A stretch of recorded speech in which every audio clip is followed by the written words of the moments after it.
नमस्कार। मुद्दा तो है, मैं आपका स्वागत है। मैं हूं आपके साथ ब्रजेश चौक से। आज मुद्दा है दिग्गी के निशाने पर कौन। पूर्व मुख्यमंत्री दिग्विजय सिंह कह रहे हैं, मुझे पुराने भाजपा के कर्मठ कार्यकर्ताओं पर दया आती है, क्योंकि भाजपा पूरी तरह टिकाऊ को छोड़कर बिकाऊ लोगों पर निर्भर हो चुकी है। अब सवाल यही है कि उनके निशाने पर सिर्फ भाजपा है या फिर अपनी ही पार्टी के प्रदेश अध्यक्ष कमलनाथ। आखिर उनकी पार्टी में लोग टिक क्यों नहीं रहे? क्या दिग्विजय को अपनी पार्टी के कर्मठ कार्यकर्ताओं पर दया नहीं आ रही, जो अपने ही दल में उपेक्षा का शिकार हो रहे हैं और पार्टी नेतृत्व से नाराज हो? क्या दिग्गी का यह इशारा कमलनाथ की तरफ है, जो पार्टी में मौजूद वरिष्ठ नेताओं को तवज्जो नहीं दे रहे हैं? सवाल यह भी कि आखिर कांग्रेस के नेताओं का पार्टी से मोह भंग क्यों हो रहा है? तो दिग्गी के निशाने पर कौन पर चर्चा शुरू करें, उससे पहले देखिए ये रिपोर्ट।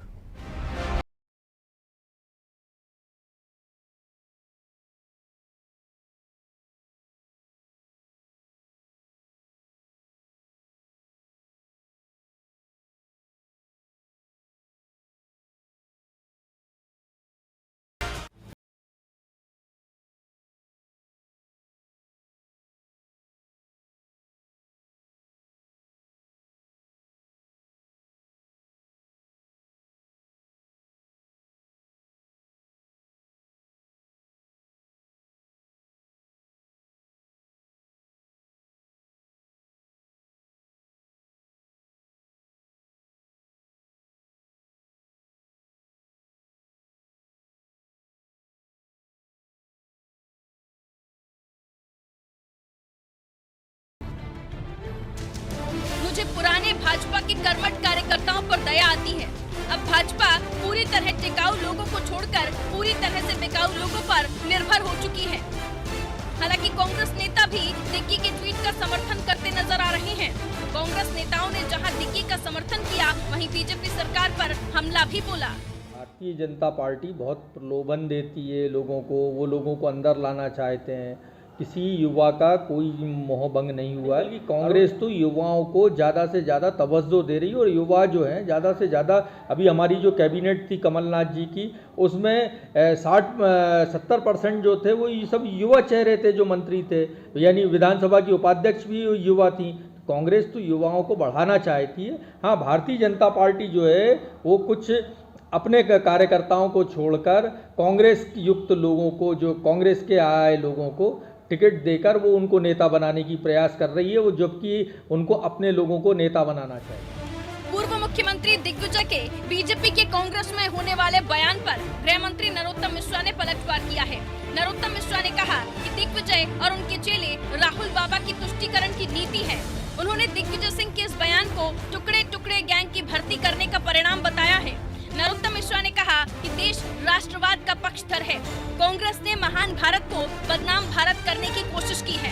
उन्होंने कहा, गुरु और चेला झाड़ू लगा रहे हैं, कांग्रेस शून्य पर आ गई है। राहुल बाबा और दिग्विजय सिंह, इनकी जो तुष्टीकरण की नीति है,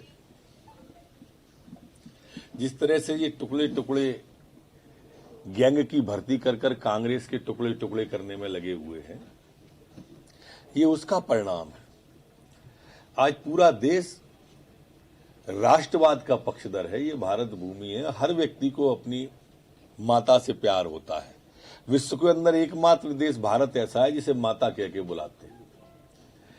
लेकिन ये जब देखो तब तुष्टीकरण की नीति, महान भारत को बदनाम भारत कहने की इनकी कोशिशें, उसके कारण से लोग राष्ट्रवाद की मुख्य धारा में शामिल होते हैं और इनको पीड़ा होती है। दिग्विजय सिंह ने अपने ट्वीट में भले ही बीजेपी पर तंज कसा हो और बीजेपी की कांग्रेस में होने की बात कही हो और फिर टिकाऊ बिकाऊ का राग अलापा हो, लेकिन सवाल यही कि अगर कांग्रेस से बीजेपी में शामिल होने वाले नेता बिकाऊ हैं, तो बीजेपी से कांग्रेस में गए नेताओं को क्या कहा जाएगा? और आखिर अरुण यादव और अजय सिंह जैसे वरिष्ठ नेताओं की उपेक्षा क्यों की जाती है? क्या दिग्विजय सिंह इनके प्रति भी संवेदनाएं व्यक्त करेंगे? ब्यूरो रिपोर्ट, अनादि।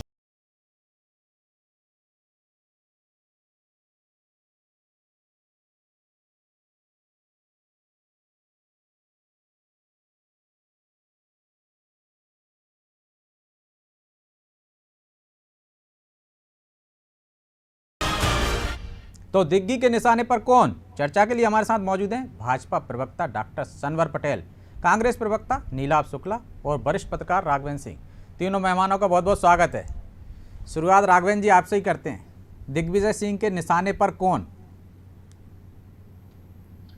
देखिए, दिग्विजय सिंह के निशाने पर कांग्रेस के वो लोग भी हैं जो कांग्रेस छोड़कर जा रहे हैं और बीजेपी भी है। मैं दिग्विजय जी एक बात कहूंगा आपसे कि भारतीय जनता पार्टी जो संगठन के मजबूती के लिए मशहूर हुआ करती थी कभी, वो अब संगठन की मजबूती के लिए मशहूर नहीं बची है। आप देखिए कि भोपाल की एक सीट है उत्तर भोपाल, उस उत्तर भोपाल से बीजेपी पिछले 15 वर्षों में कोई ऐसा लीडर पैदा नहीं कर पाई जो कांग्रेस के आर्य पटेल को हरा पाए।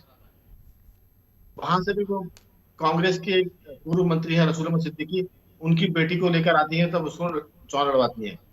दमोह की हम बात करें, दमोह में भी भाजपा कांग्रेस के एक लीडर को लेकर आती है और उनको लड़वाती है, वो अलग बात है कि चुनाव हार जाते हैं। अब जोबट की बात हो रही है, वहां भी कांग्रेस के लीडरों को लेकर आ रही है।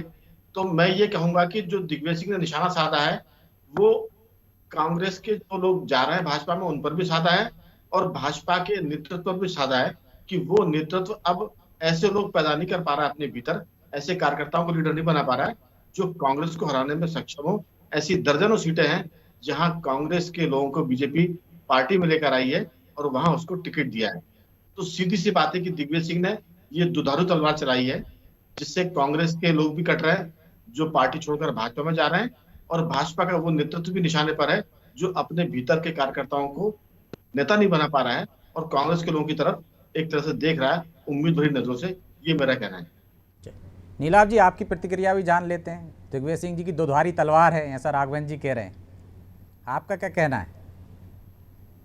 कि भाजपा जो हो रही है कांग्रेस में होती जा रही है। अब ये बिकाऊ उम्मीदवारों पर टिकट होने पर जो कि अवसरवादी है, मौका परस्त है, अब ये बिकाऊ कितने टिकाऊ होते हैं ये भाजपा को देखना है। मैं सबसे बड़ी बात बोलूं, भाजपा के कार्यकर्ता बेचारे समझ नहीं पा रहे, ये भोले हैं। ये भाजपा पार्टी नहीं रही, ये दो लोगों की एक प्राइवेट लिमिटेड कंपनी बन गई। पुरानी भाजपा तो कभी की विलोपित हो चुकी है। ये दो लोगों की प्राइवेट लिमिटेड कंपनी जो अपने उद्योगपति मित्रों को फायदा पहुंचाने के लिए उनके इशारे पे काम कर रही है। वो तोड़ फोड़ के खरीद फरोख्त की राजनीति करके सरकारें बना रही है, सीधा फायदा अपने उद्योगपति मित्रों को पहुंचा रही है। ये भी भाजपा के कार्यकर्ता झंडा उठाओ दरी बिछाओ कार्यकर्ता वर्षों से लगे प्रचार कर रहे हैं, नारे लगा रहे हैं जिंदाबाद मुर्दाबाद, लेकिन समस्या ये आ रही है ये बेचारे ठगा रहे हैं। इन्हें पता ही नहीं किसकी नौकरी करना बिना तनख्वाह के, ये समझ रहे पार्टी का काम कर रहे हैं। ये पार्टी बची नहीं, ये प्राइवेट लिमिटेड कंपनी है दो लोगों की जो उद्योगपति के इशारे पे चल रही है। अब ये झंडा उठाओ कार्यकर्ता बेचारे बैठे हुए हैं, कांग्रेस से जो लोग कांग्रेस से गद्दारी, अरे जो अपनी मात्र संस्था का नहीं हुआ, अवसरवादी राजनीतिक ब्लैकमेलर, इन लोगों को आप अपनी पार्टी में लाओ। ये आपकी पार्टी कितने सगे होंगे सोचने वाली बात है। तो कांग्रेस तो खुश है कि दिग्विजय सिंह के निशाने पे सिर्फ भाजपा ही है, आपकी पार्टी नहीं है। कांग्रेस तो बहुत खुश है, ऐसा कचरा कांग्रेस से साफ हुआ। आज कांग्रेस के आस्तीन से लोग इसे निकल गए, कांग्रेस का कचरा भाजपा में चला गया, भाजपा जाने ही जाने। अब ये जब कांग्रेस के लिए भाजपा कैसे होंगे, भाजपा खुद जाने। भाजपा का दरी उठाओ कार्यकर्ता बेचारा, उन तो सच में दिग्विजय सिंह सही काल तो दया आती है। पैराशूट वाले आ रहे हैं, बरसों से बेचारे मेहनत कर रहे हैं, प्रचार कर रहे हैं, दरी बिछा रहे हैं, दरी उठा रहे हैं, टिकट लेके कौन जा रहे हैं? जो दूसरे दलों से आए। चुनाव में 7 भाजपा के लोगों से जो आए थे उनको टिकट दिया था, 2 बसपा से आए थे उनको टिकट दिया था। आपसे इस पर भी जवाब चाहेंगे, लेकिन पहले हम सनवर पटेल साहब के पास चलेंगे। पटेल साहब आपकी प्रतिक्रिया। देखिए ब्रजेश जी, मुझे आश्चर्य होता है अपने विद्वान मित्र नीलाभ जी पर। ठीक है, मेरी आवाज आ रही है आपको? जी जी पटेल साहब बोलिए। मुझे आश्चर्य होता है इनके दम्भ और इनके घमंड पर। नीलाभ जी ने कहा है इनके नेताओं को बिकाऊ, नीलाभ जी ने कहा है इनके नेताओं को कचरा। मुझे आश्चर्य होता है कि पूरी कांग्रेस समाप्ति की ओर है और अभी भी आप जो है वो अपना घमंड और दम्भ नहीं छोड़ रहे हैं। दिग्विजय सिंह जी पूरी कांग्रेस को समाप्त करने का काम कर रहे हैं। आपके सामने उन्होंने अरुण यादव जी के विषय पर क्या कहा, उन्होंने शुभकामना देते ही अरुण यादव जी ने नमस्ते कर ली। तो आप नीलाभ जी अपने कांग्रेस के नेताओं को बताइए कि भारतीय जनता पार्टी की चिंता करने का आप काम न करें। भारतीय जनता पार्टी की चिंता करने के लिए यहाँ हमारा संगठन मौजूद है। और रही बात बाहर से आने वाले उनको टिकट देने की। तो बाहर से आने वाला हर व्यक्ति जो भारतीय जनता पार्टी की विचार के साथ, जो गांव गरीब और किसान के विकास के लिए, जो राष्ट्र हित सर्वोपरि के लिए काम करने को आतुर है, वो भारतीय जनता पार्टी का कार्यकर्ता है। और जो भारतीय जनता पार्टी का कार्यकर्ता है उसको भारतीय जनता पार्टी टिकट देती है। और रही बात कांग्रेस की, तो कांग्रेस ऊपर से मिलाकर नीचे तक पूरी समाप्त हो चुकी है। जहां 1984 में आपके पास 404 लोकसभा में आपके सदस्य थे, आप आकर 44 पर पहुंच गए। आप पटेल साहब कीजिए दिग्विजय सिंह जी, आप सबसे बड़ी पार्टी होने का दम भरते हैं पूरे देश दुनिया में, और आपके पास अपने ऐसे कैंडिडेट नहीं, ऐसे उम्मीदवार नहीं है जिनको चुनाव लड़ा सकें। दिग्विजय सिंह एक के बाद एक गोले दागते हैं। भाजपा सबसे बड़ी पार्टी होने का दम भरती है। पिछड़ा वर्ग के एक सशक्त नेता को घर बिठाने का काम कर दिया। यह अरुण यादव जी को पता चल गया था कि उनके साथ विश्वासघात होने वाला है, उनके साथ धोखा होने वाला है। जैसे ही दिग्विजय सिंह ने ट्वीट करके उनको शुभकामनाएं दी थी, बहुत स्पष्ट हो गया था कि उनके साथ धोखा होने वाला है। इसलिए वो नमस्ते करके चले गए थे। हमारे विद्वान मित्र दूसरे ये बोल रहे थे कांग्रेस के कि अभी फाइनल बाकी है, ये फाइनल आ गया आपके सामने। ब्रजेश जी, आपने ही फाइनल का परिणाम दिखाया है। हालांकि अरुण यादव ने ऐसा कोई कदम उठाने से इनकार कर दिया है। राघवेंद्र जी, भाजपा ने अभी तक उम्मीदवार घोषित नहीं किए हैं। पृथ्वीपुर पर भी वो एक सपा के मतलब जो दावेदार थे, सपा के नेता थे, उन पर दाव लगाने के विचार कर रही है। तो इतनी बड़ी बड़ी पार्टी जो चाल चेहरा चरित्र की बात करती है, उसको आयत नेताओं पर कैसे भरोसा करना चाहिए? या नेता पुत्रों के भरोसे हो गई, या आयत कर रही है नेताओं को? क्या कमी है, या सिर्फ चुनाव जीतना ही एक मकसद बचा है? देखिए, बीजेपी का जो नेतृत्व है अब उसका सोच बदल गया। पहले बीजेपी, हालांकि मेरे इस बात का खंडन कर सकते हैं लोग, पहले बीजेपी कैडर बेस्ड पार्टी हुआ करती थी। कैडर बेस्ड अभी भी है, लेकिन अब वो सिर्फ नाम की रह गई है। हमने पिछले कई चुनाव देखे, लोकसभा से लेकर विधानसभा की हम बात करें, तो वो जो कांग्रेस मुक्त की बात करते हैं, और जो दिग्विजय सिंह कह रहे हैं कि कांग्रेस में हो गई है, तो इस तरह मुक्त करने वाले हैं क्या? कांग्रेस में तो ब्रजेश जी, हर पार्टी जो सत्ता में आती है वो कांग्रेस हो जाती है जी, क्योंकि सत्ता के जो दुर्गुण होते हैं वो सब पार्टी में आते हैं। बीजेपी में भी आ गए। भ्रष्टाचार की हम बात करें, दलाली की बात करें, गुटबाजी की बात करें, अनुशासनहीनता की बात करें, तो बीजेपी के भीतर वो सारे दुर्गुण अब आ गए हैं। और बीजेपी के भीतर अब वो बात भी आ गई जिसका मैं जिक्र कर रहा था बार बार, कि अब कैडर उनके पास नाम के लिए बचा है। अब कैडर की बात नहीं कर रहा है। कैडर का मतलब ही जो पार्टी के भीतर आता है, वो पार्टी में नया कार्यकर्ता होता है, और जो पुराना कार्यकर्ता होता है वो उससे वरिष्ठ माना जाता है। लेकिन आप देखिए कि नया कार्यकर्ता 24 घंटे पहले आते हैं और 24 घंटे बाद पार्टी को टिकट दे देती है। अब उन तमाम क्षेत्रों में जहां बीजेपी के कार्यकर्ता पिछले 30-35 सालों से काम कर रहे हैं, वहां जब कांग्रेस से आया हुआ आदमी जब टिकट पाता है, तो पूरी बीजेपी की वो लाइन जो 30 साल से काम कर रही होती है, वो अपने आप से दरकिनार हो जाती है नेतृत्व के मामले में। जाहिर सी बात है कि वो कार्यकर्ता इस समय बड़ा परेशान है। बीजेपी के परिस्थिति तो हम कांग्रेस में भी देख रहे हैं। यदि पिछले उपचुनाव की बात करें तो पारल साहू से लेकर सतीश सिकरवार से लेकर तमाम जी, कांग्रेस इस बात को मानती नहीं है, लेकिन बीजेपी इस बात को मानती है कि वो कैडर बेस्ड पार्टी है। तो जब वो कैडर बेस्ड पार्टी है तो उसको कैडर बेस्ड पार्टी जैसा आचरण करना चाहिए। आज हम इसलिए उस पर बात कर रहे हैं क्योंकि वो बीजेपी अब कैडर बेस्ड पार्टी का आचरण नहीं कर रही है। हाँ, जो पार्टी डिफरेंट की बात करती है। हाँ, तो जब कांग्रेस इसका दावा नहीं करती, इसलिए हम उसको उस रेस में नहीं मानते, वो उस दौड़ में शामिल ही नहीं है। बीजेपी है, इसलिए देखिए कि आप अगर होशंगाबाद लोकसभा की बात करें, वहां कांग्रेस के उम्मीदवार थे पहले, कांग्रेस के सांसद, वो बीजेपी के सांसद हो जाते हैं जी। भागीरथ प्रसाद की हम बात करते हैं, वो भिंड बना से वो भाजपा के उम्मीदवार हो जाते हैं। अभी हम बात करेंगे, हो सकता है कि जो झाबुआ से जो आई है कौन सी रावत है, वो हो सकता है कि वो उम्मीदवार हो जाए, उनका सुलोचना रावत और उनके बेटे विशाल रावत जोबट से। बिल्कुल। तो फिर वहां आप 15 वर्षों से सरकार में हैं, आप जोबट में कोई ऐसा कार्यकर्ता पैदा नहीं कर पाए जो विधानसभा का चुनाव लड़कर कांग्रेस को हरा पाए। ये भाजपा नेतृत्व की सबसे बड़ी कमजोरी है, जो अंधे को भी दिख रही है, बहरे को सुनाई पड़ रही है। लेकिन दिक्कत की बात यह है कि भाजपा का जो नेतृत्व है उसको समझ नहीं पा रहा है, और इसका खामियाजा उनको भुगतना पड़ा दमोह में। दमोह में एक लीडरशिप को आपने दरकिनार किया और कांग्रेस से आए हुए लीडर को आपने जैसे टिकट दिया वो भारी मतों से हारे।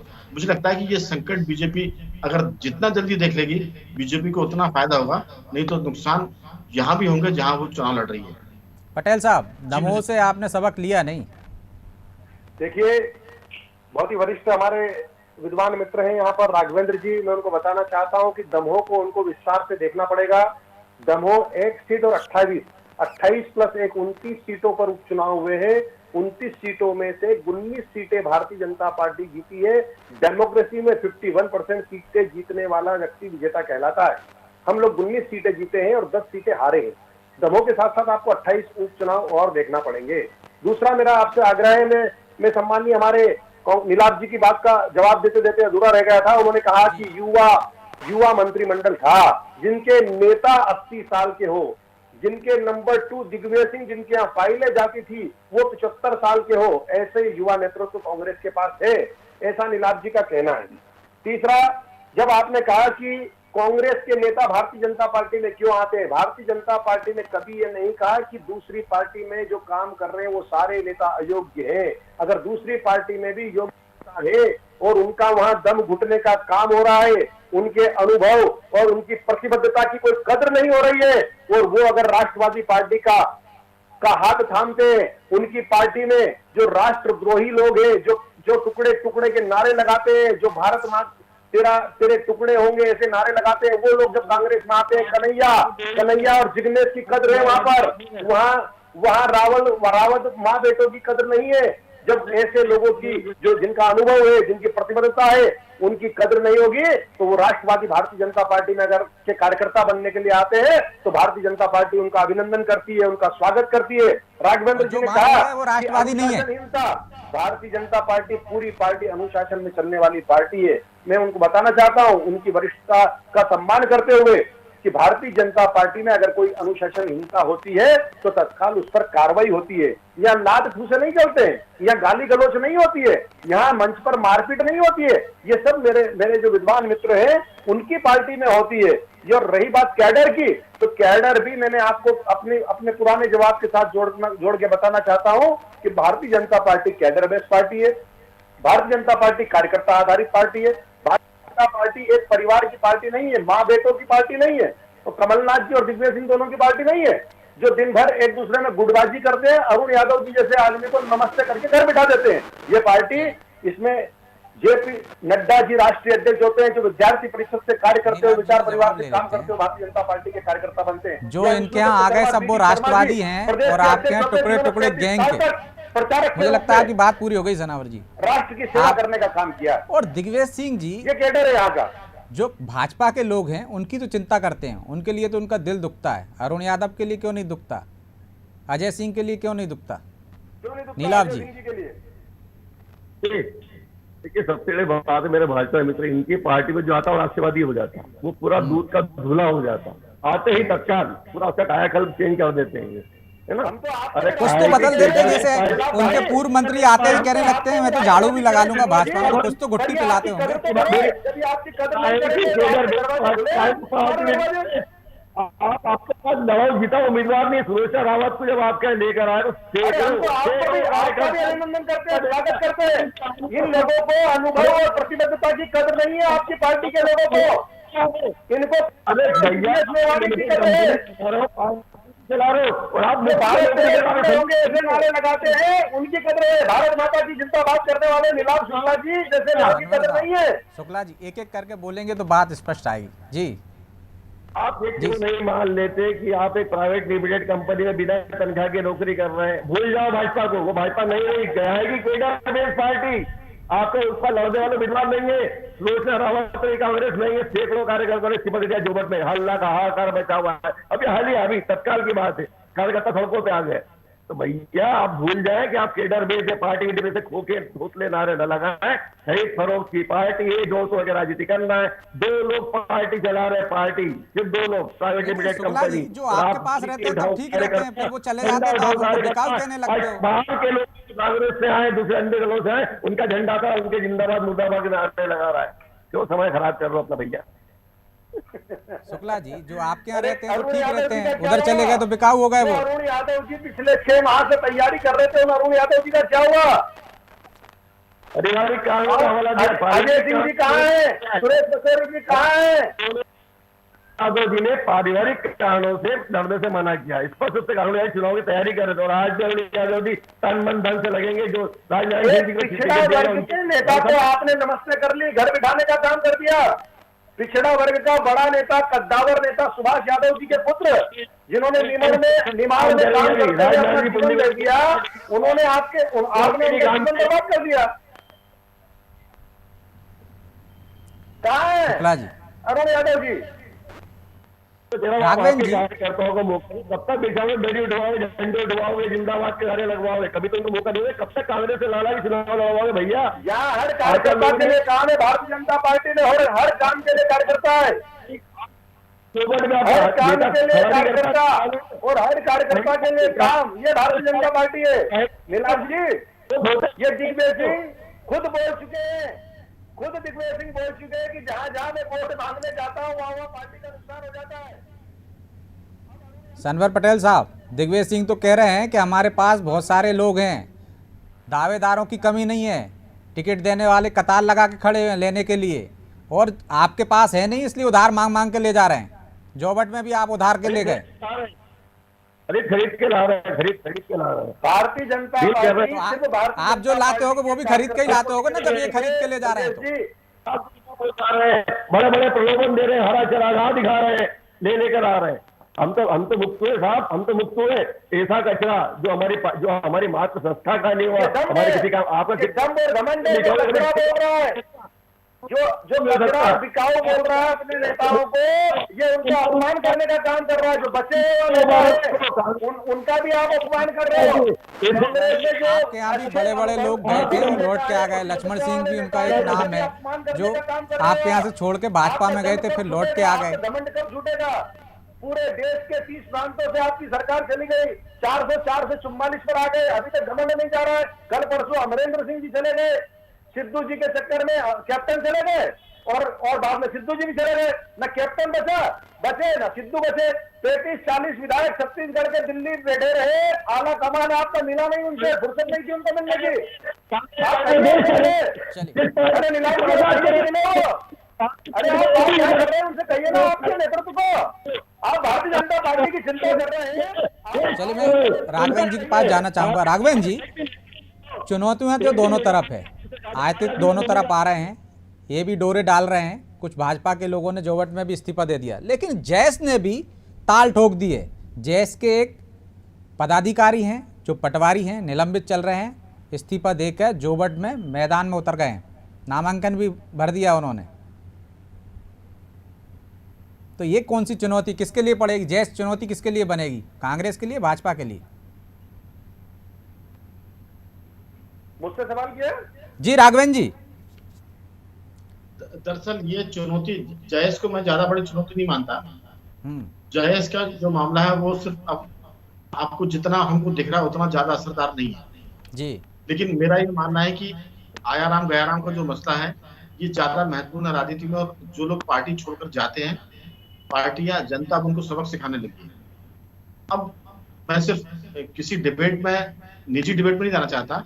भाजपा के हमारे प्रवक्ता कह रहे थे कि अभी भी उनका कैडर है, वो पार्टी के प्रवक्ता, उनका धर्म है कि वो पार्टी का बचाव करें।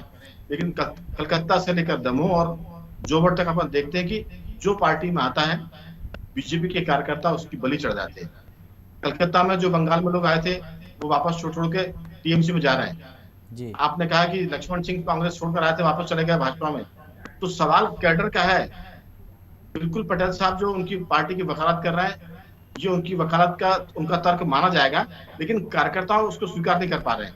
तो बीजेपी को उसका खामियाजा भुगतना पड़ रहा है। जो ग्राउंड जीरो पर खबर है, जो ग्राउंड जीरो पर रिपोर्ट है, बीजेपी का कार्यकर्ता आयातित नेताओं से परेशान है और पार्टी को उसका खामियाजा भुगतना भी पड़ता है। लेकिन अब ये खामियाजा भुगतने की बीजेपी को असल में अभी ताकत है, तो वो भुगतने को राजी है, क्योंकि उसके पास अभी संख्या। राघवेंद्र जी, हमने देखा पिछले चुनाव में टिकाऊ बिकाऊ, गद्दार खुद्दार के खूब नारे लगे, लेकिन वो सफल नहीं हुए थे, वो नारे ही बनकर रह गए। देखिए, ये सारी चीजें जनता तक मैसेज कम्युनिकेट करने की है। सिंधिया जी का आपको अगर याद हो, पिछले चुनाव में बीजेपी ने कहा था कि वो लैंड माफिया है जी। ज्योतिरादित्य सिंधिया को प्रभात झा जी ने आरोप लगाया था, लेकिन वो लैंड माफिया जब बीजेपी में आते हैं तो वो सरताज हो जाते हैं।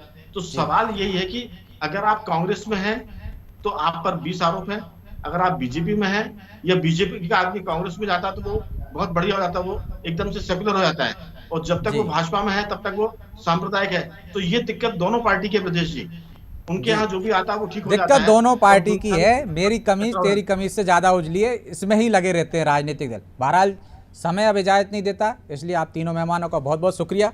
टिकाऊ बिकाऊ और गद्दार खुद्दार, ये जुमले पिछले उपचुनाव में भी खूब दोहराए गए, लेकिन परिणाम आया तो एक भी नारा नहीं चला। लेकिन ये राजनीति है, यहाँ अपनी कमीज हमेशा दूसरे की कमीज से उजली बताई जाती है, फिर चाहे जनता माने या ना माने।